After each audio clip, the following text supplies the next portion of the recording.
On Christmas, my parents said, "No money for gifts." My daughter smiled sadly. Days later, I saw my sister's social media, luxury gifts, a grand dinner, all from my parents. Caption, "Best Christmas with family?"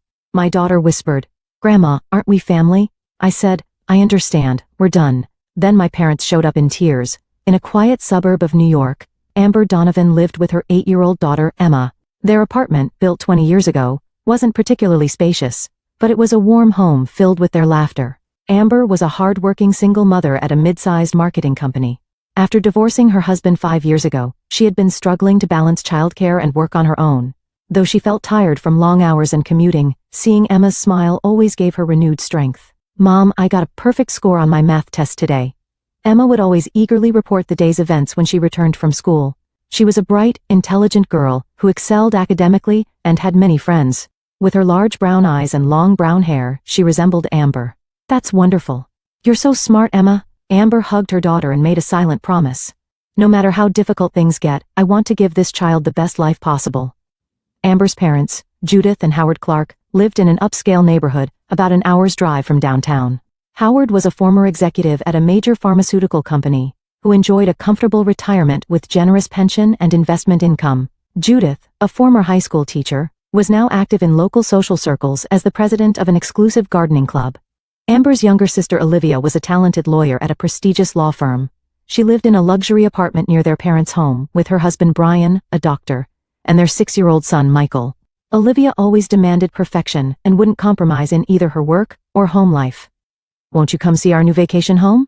I'm heading there this weekend with Brian and Michael." Olivia's voice over the phone carried its usual hint of superiority. The family dynamics had gradually become distorted since Amber's adolescence. Her parents, especially her mother Judith, clearly favored perfect Olivia. When Olivia was admitted to law school as the top student, her parents threw a party at an expensive restaurant. In contrast, when Amber was accepted to art college, they coldly received it as an impractical choice. "Amber, why can't you be more like Olivia?" This was her mother's favorite phrase. Amber was always the slightly inadequate daughter, the child who couldn't quite meet expectations. The same was true for their marriages. When Olivia married an elite doctor, her parents fully supported a lavish wedding. When Amber married Jason, a web designer, they asked, "Couldn't you have chosen someone with a more stable job?" After the divorce, the gap widened further. Her parents frequently invited Olivia's family for dinner and generously provided expensive toys and education funds for Michael. Meanwhile, gifts for Emma were always practical and limited to special occasions.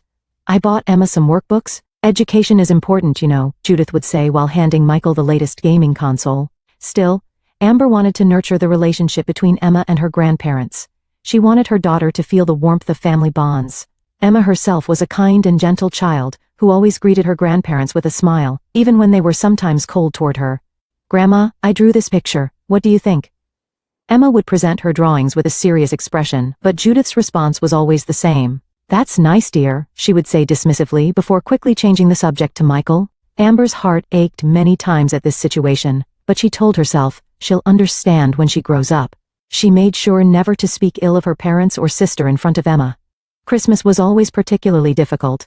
The elaborate parties at her parents' house were filled with subtle tension. The special treatment Olivia's family received was obvious, and Amber and Emma were often treated more like invited neighbors than family. "I hope this year will be different," Amber wished as she looked at December 25 marked on the calendar. Emma wanted a new doll. To fulfill her daughter's wish, Amber worked overtime and saved little by little. On December 24, Amber started the car engine and checked Emma's expression in the rearview mirror. In the back seat, Emma carefully held a small homemade cookie tin decorated with red and green ribbons. "Do you think Grandma and Grandpa will like these cookies?" Emma asked anxiously. "Of course they will. You made them with such care." Amber smiled kindly, but anxiety swirled inside her. Her parents' reactions were unpredictable. The car entered an upscale neighborhood in Westchester County, passing houses with grand entrances. Christmas illuminations decorated the homes, and the streets were filled with a festive atmosphere. "Mom, will Santa come to Grandma's house too?" Emma's eyes shone with anticipation. "I'm sure he will," Amber replied, thinking about the present she had left in their small rented apartment. The Princess Stella doll that Emma had been wanting, purchased with saved overtime pay. Just imagining the smile on her daughter's face on Christmas morning made her fatigue vanish. When they arrived at her parents' large white house, Olivia's luxury SUV was already parked in front of the entrance. "You're late," Judith said at the door. "Olivia and her family arrived 30 minutes ago." "Hello, Mom," Amber smiled and said, I got held up finishing work. Grandma, Merry Christmas. Emma cheerfully presented the homemade cookies. I baked them myself. Well, thank you. Judith accepted the cookie tin but immediately placed it on a side table. Come on, everyone's waiting. Entering the living room, a magnificent Christmas tree sparkled brilliantly. Many presents were already piled underneath. Olivia's son Michael was playing with the latest tablet and didn't even look up when they entered. Amber, Emma. You're late. Olivia rose from the sofa. She was wearing what looked like an expensive knit dress with a perfect hairstyle. Dad and Mom were just telling Michael about next year's summer camp. It's a top-tier science camp. That's wonderful. Amber forced a smile. Emma, say hello to Grandpa.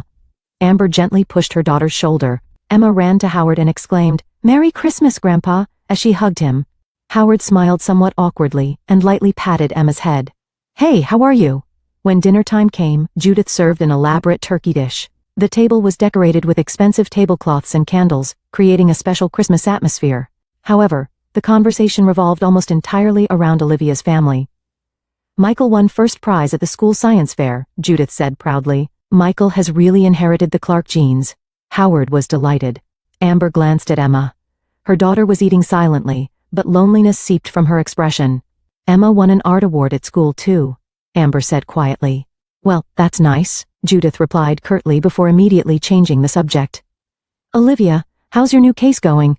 After dinner, Judith announced, it's time to exchange presents. Michael excitedly clapped his hands and rushed to the tree. Brian and Olivia sat on the sofa with satisfied smiles. Emma leaned forward with her small body, her eyes sparkling. Amber felt a pang in her heart at her daughter's expectations.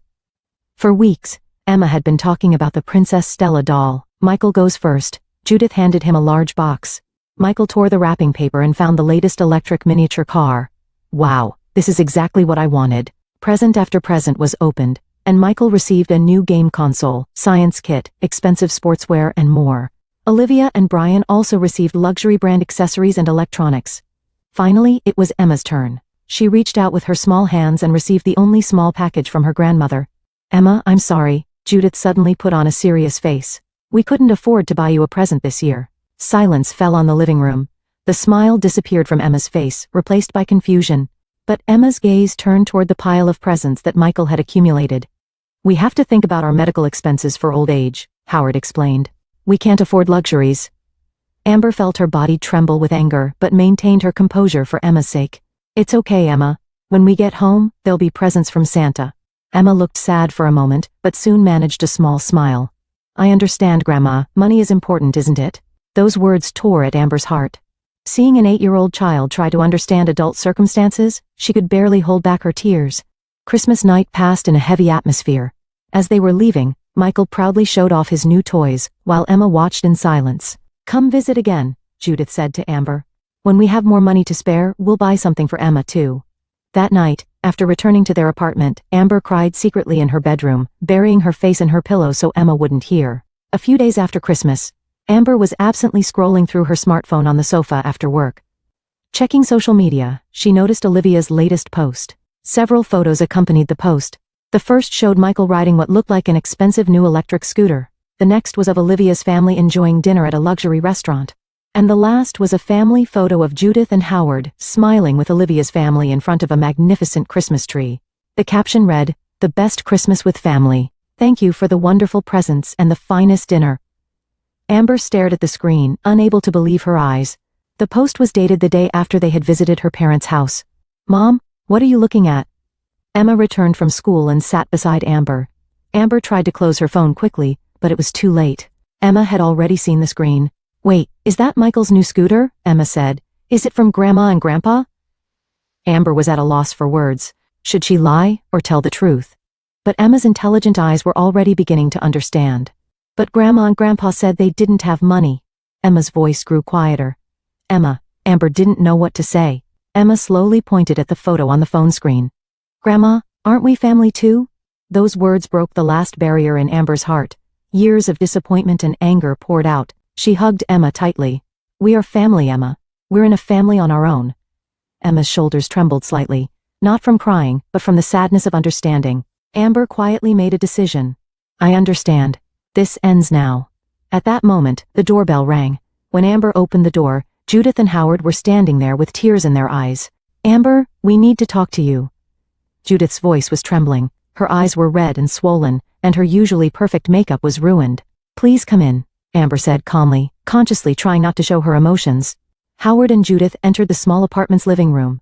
Emma stood behind her mother, partly hiding. Emma, could you play in your room for a while? Amber asked gently. Emma hesitated but nodded and headed to her room. However, she didn't completely close the door. You saw Olivia's social media post, Judith said, almost collapsing into a seat. Yes, I did, Amber replied coldly. The day after you told us you had no money, you gave Olivia's family lavish presents. I can explain. Judith struggled for words. Explain what? How you've treated Emma and me all these years? Anger seeped into Amber's voice. Always Olivia first and we come second? Or maybe third? That's not true, Howard objected. We treated everyone fairly. Fair, Amber interrupted. Expensive toys and science camp for Michael, and we don't have money for my daughter? Where's the fairness in that? A heavy silence fell over the room. We were wrong, Judith finally admitted. After seeing Olivia's social media post, I realized what we'd been doing when I pictured Emma's face. I'm an adult. I can handle however you treat me, Amber said quietly. But Emma is different. She just wanted to be loved by her grandparents. We truly regret it, Howard said. Will you let us try again? Amber stared at them intently. The years of disappointment and anger wouldn't disappear, but they were still her parents. Should she cut ties completely, or give them another chance? I can't give you an answer right now. I need time to think, Amber finally said. At that moment, a small voice was heard. Emma had peeked out from her bedroom door. Emma? Amber called out. Emma quietly entered the living room. There was a surprisingly mature expression on her face. Grandma, Grandpa? Emma looked straight at them. If you don't love me, that's your loss. I'm happy because I have Mom. Judith burst into tears at those words. Howard's eyes were also red. We do love you, Emma, Howard said, his voice choked. We just couldn't express it well. Are you really sorry? Can you keep your promises? Emma's question was simple but sharp. Yes, I promise, Judith answered, wiping away her tears. Amber was surprised yet proud of her daughter's strength. She was relieved that Emma knew her worth and understood she deserved to be loved. It's getting late, Amber stood up. My daughter and I need time to talk. Her parents reluctantly showed understanding and prepared to leave. At the entrance, Judith placed a small package on the table. This is a present for Emma. What I should have given her for Christmas, she said softly. After the door closed, Amber and Emma hugged each other. Are you okay? Amber asked, stroking her daughter's hair. Yes, I'm okay, Emma smiled. Mom and I are a strong team, right? That night, Amber thought deeply for a long time. Instinctively, she wanted to completely cut ties with her parents, but she needed to make a calm decision for Emma's sake too. The next morning, she spoke directly with her boss Martha at the company. Amber, I think you can lead the new project, Martha said. It's a major client from the West Coast. Are you interested?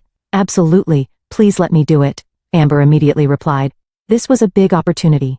If the project went well, there was a possibility of promotion. On the weekend, Amber took Emma to the park. Sitting on a bench drinking hot chocolate under the weak winter sun, they talked. Mom, what are we going to do about Grandma and Grandpa? Emma suddenly asked. What do you think? Amber wanted to hear her daughter's opinion. Emma thought for a moment before answering. I'm angry, but everyone makes mistakes, right? If they're really sorry, maybe we could give them a little more chance. Amber was surprised by her daughter's mature response. She felt warmth in her chest at the forgiving heart within her. You're right, Amber said quietly. Instead of cutting off the relationship completely, let's keep some distance and see if they can really change. Emma nodded. Yes, I think that's good. For the next few weeks, Amber immersed herself in the new project. She worked from early morning until late at night, spending weekends preparing materials as well. Emma understood her mother's efforts and tried to help with whatever she could. Emma, thank you for working so hard, Amber said one evening, seeing her daughter folding laundry by herself. I know you're busy, Emma said proudly. I'm getting bigger now, so I can help out. Amber also started a side business. She took on freelance web design work on weekends, gradually increasing her savings. Her goal was clear, to provide a better life for Emma and to prove that they could manage without her parents' help. She maintained minimal contact with her parents. She sent birthday cards and occasionally called, but they no longer spent weekends together as before. Judith and Howard wanted to visit several times and see Emma, but Amber told them, we still need time. There was no contact at all from Olivia. She had probably heard about the situation from their parents, but made no effort to repair the sisterly bond. Spring came, and Amber's project was a huge success. Martha officially promoted her to team leader. Congratulations, Amber, Martha announced in the office. The West Coast client was full of praise. Your annual salary will increase by 20%. That night, Amber brought home a cake for Emma. Mom, that's amazing. Emma jumped up and down when she heard about her mother's promotion. We should celebrate. Yes, let's celebrate, Amber smiled. Emma, I promise to make next Christmas special. Emma hugged her mother. Being with you is already special, but if there's a new Princess Stella castle, she joked, her eyes twinkling. Amber laughed. I'll consider it, little princess. By autumn, Amber's work became busier, and her responsibilities increased. But it was a good change. She had proven her abilities and was becoming respected by those around her. Emma was also thriving at school. She won an award in a creative writing contest, and her project was highly acclaimed at the science fair. Mom, look. Emma immediately showed her certificate when she returned from school. My teacher said my story was really good. That's wonderful. Amber hugged her daughter. My genius writer. The relationship with her parents was slowly changing too. Judith called on Emma's birthday and sincerely congratulated her success. Howard listened with interest to Emma's story about the science fair. But Amber remained cautious. She wanted to take time to make sure their change was genuine. In October, Amber heard about her next promotion. A department manager position was opening up, and she was the leading candidate.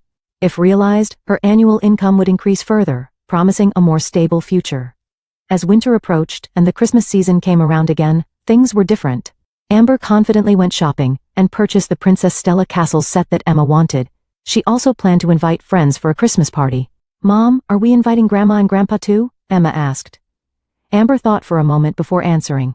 What do you think? Should we invite them? Emma said with a serious expression. I think we can invite them. Everyone makes mistakes, but they need to keep their promises. Amber, moved by her daughter's maturity, picked up the phone. When the doorbell rang, she was already prepared. When she opened the front door, Judith and Howard were standing there. Unlike last Christmas, their eyes held a mixture of anxiety and hope. I'm glad you came. Amber welcomed them in. Her voice was calm, but some caution remained. Thank you for inviting us, Judith said softly. In her hands was a carefully wrapped present. Amber's apartment was completely different from last year. With her increased income from the promotion, she had moved to a larger 2-bedroom apartment. A sparkling Christmas tree decorated the living room, and the walls proudly displayed new paintings and Emma's artwork. Emma, Grandma, and Grandpa are here, Amber called, and Emma emerged from her room. She had styled her hair prettily and was wearing a new dress. Merry Christmas, Grandma, Grandpa, Emma greeted them cheerfully, though with some nervousness. Merry Christmas, Emma, Howard replied with a smile. You look beautiful. Your new home is lovely. Judith looked around the living room. Thank you. I got promoted, so there have been some changes, Amber said proudly. There was no pretense, just a quiet confidence in acknowledging her achievements. In the living room, Amber's friend Karen and her daughter Sarah, along with colleague Jessica and her family, were already chatting. The atmosphere was homey, and everyone seemed to be enjoying themselves. Everyone, these are my parents. Amber introduced them to her guests. Nice to meet you. Karen warmly offered a handshake. I always hear about Amber and Emma. They're truly a wonderful mother and daughter. Judith nodded slightly at those words. In her eyes was surprise that her daughter and granddaughter were so loved and respected by others. The party progressed pleasantly. Amber had prepared a homemade dinner, and everyone enjoyed the meal together. Topics flowed from work, to children, to plans for the new year. Although her parents were somewhat hesitant at first, they gradually blended into the conversation. Howard, in particular, was enjoying talking about sports with Karen's husband Mark. Now it's time to exchange presents, Amber announced after dinner. The children clapped excitedly. Emma's eyes sparkled as she looked at the colorful packages arranged under the Christmas tree. Emma goes first. Amber handed a large box to her daughter. Emma carefully opened the wrapping paper and let out a cheer when she saw what was inside. The Princess Stella Castle. Thank you, Mom. She jumped up with joy and hugged Amber tightly. While embracing her daughter, Amber glanced at her parents' reaction. Judith's eyes were moist, and Howard was smiling quietly. Next is from Grandma and Grandpa, Amber told Emma. Judith nervously handed a small box to Emma. I hope you like this. Emma opened the box and took out a beautiful silver bracelet with a small star-shaped charm hanging from it. It's so pretty. Emma's eyes widened. It's from my mother to me, and now from me to you, Judith quietly explained. It's a family treasure. You're really giving this to me? Emma asked incredulously. Yes, of course, Judith nodded. You are our precious granddaughter. At those words, a small silence fell over the room. Amber felt a warmth in her chest. This wasn't just a present but a sign of recognition as family. Emma held the bracelet to her wrist and said, Thank you, Grandma, Grandpa. Her voice was small but filled with genuine gratitude. After the gift exchange, the adults chatted with wine in hand while the children played with their new toys. As Amber was preparing dessert in the kitchen, Judith came to help. "Let me help," Judith said. The two silently cut the cake and arranged it on plates. "Amber, you're a wonderful mother," Judith suddenly said. "Emma looks so happy." Amber paused and looked at her mother. "Thank you. We were wrong," Judith continued. "We didn't treat you and Emma fairly. I regret it every day." Amber took a deep breath. The pain of the past wouldn't easily disappear, but perhaps it was time to forgive.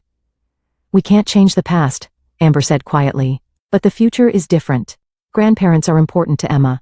If the relationship is fair and caring, I welcome it." Tears fell from Judith's eyes. "Thank you for giving us a chance." When they returned to the living room, Emma was enthusiastically telling Howard about her school project. Howard seemed genuinely interested. "Grandpa, will you come to my next science fair?" Emma asked. "Of course," Howard answered with a smile. "I'm looking forward to it." As the night grew late, guests began to leave. Her parents were the last to remain. "Thank you for a lovely evening," Howard said. "It's been a really enjoyable time, the best in a long while." "Come again," Emma said. "Next time I want to talk more." At the entrance, Amber faced her parents. "Thank you for today." Emma was happy too. "Thank you for inviting us," Judith said. She seemed to be searching for words, wanting to say something more. "Let's take it slow," Amber suggested, "one step at a time." After her parents left, Amber and Emma sat together on the sofa. "Did you have fun?" Amber asked her daughter. "Yes, so much," Emma answered with a smile. She was carefully holding the Princess Stella castle, and the new bracelet shone on her wrist. "Do you think Grandma and Grandpa have changed?" Amber carefully asked. Emma thought for a moment before answering. "Yes, I think they've changed. Grandpa really listened to me. Before, he would always talk about Michael right away."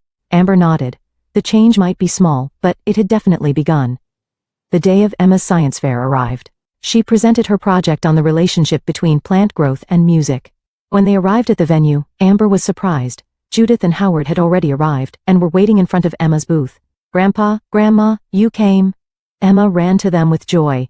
"I promised, didn't I?" Howard looked proudly at Emma's project. "This is a wonderful project." As the judging began, Emma confidently gave her presentation. Seeing her daughter's confident demeanor, Amber's heart swelled with pride. "She takes after you," Judith whispered to Amber. "She's inherited your intelligence and strength." Amber was surprised by these words. It was rare to receive praise from her mother. "Thank you." At the awards ceremony, Emma received the Creative Approach Award. When she went up to the stage, Amber and her parents stood up together and applauded. "Congratulations, Emma," the three said in unison. On the way home, Howard suggested, "How about dinner together to celebrate?" When Emma looked at Amber with eyes full of expectation, she nodded. "That sounds good." During the meal at the restaurant, Howard brought up a subject. "Amber, there's something I want to discuss." "What is it?" Amber tensed slightly. "I talked to Olivia," Howard said.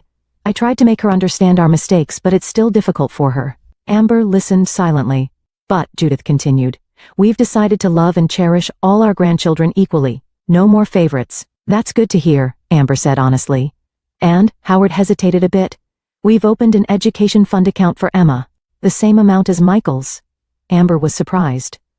"That's you can refuse if you want," Judith quickly said. "We know you're strong and independent. But for us, we hope it can be a small atonement for the past." Amber thought deeply. She would have refused before. But now it was different. This wasn't just about money but a demonstration of equal grandparental love for Emma. "Thank you," Amber finally said. "I'll accept it for Emma. But I have one condition." "Anything," Howard said. "We found happiness on our own," Amber said slowly. "So from now on, I want an equal relationship. Aid and control are different things." Her parents nodded seriously. "Family means loving and cherishing each other, right?" Emma suddenly said. The words contained both childlike purity and remarkable insight. The four people at the table looked at each other and quietly exchanged smiles. It had been a long and difficult journey, but finally, the true image of a family seemed to be emerging. 3 years after that decision, in winter, in an office in downtown New York, Amber Donovan was doing a final check on a new presentation. On the wall hung a sophisticated logo for Donovan Digital Marketing, with young staff members working energetically. It had been a year since Amber established her own digital marketing company. The company was growing rapidly and already employed 10 staff members. Her expertise and honest approach earned trust from many clients, and her reputation in the industry was growing. "Mom, are you finished?" Emma, now 11 years old, peeked through the office door. After school, she often stopped by her mother's office. "Just a little more," Amber answered with a smile. Emma had grown from that sad little girl into a confident, active young lady. She was developing her artistic talents and had even won prizes in local piano competitions, showing abilities in various fields. Above all, her smile contained true happiness. Grandma and Grandpa say they've already arrived at the airport. Emma showed her smartphone. Tonight was the night Amber's parents were coming to New York from Florida. Judith and Howard, who had retired 2 years ago, had moved to Florida seeking a warmer climate but regularly came to visit their grandchildren. All right, let me finish up work and we'll go pick them up. The family relationship had steadily been repaired. Her parents had acknowledged their mistakes and now treated all their grandchildren equally. Michael, Emma, and even little Sophia, who was born to Olivia last year, all received the same love. Initially, Olivia had resisted the family changes. She was confused and angry that the special treatment she had enjoyed for years suddenly disappeared. But over time, she began to recognize her own arrogance. Now the sister relationship was slowly improving too. Amber and her parents talked on the phone once a month and spent more holidays together. The relationship wasn't perfect, but it had become healthy, based on honesty and mutual respect. In the evening, Amber and Emma welcomed her parents at the airport. Was it a good trip? Amber asked while embracing her parents. Yes, very much so, Judith answered with a smile. She too had changed. Her obsession with perfection had faded, and she had become a gentler, warmer person. That night, during dinner at Amber's apartment, as Emma was talking about her homework, the doorbell rang. Who could that be? Amber wondered. When she opened the door, Olivia, Michael, and little Sophia were standing there. Surprise? Olivia said, looking a bit embarrassed. I heard there was a family gathering. Amber was surprised for a moment but quickly invited her sister in. Of course, come in. As the night deepened, the former tension dissolved, and the room was filled with laughter. Seeing this scene, Amber felt proud of her choices.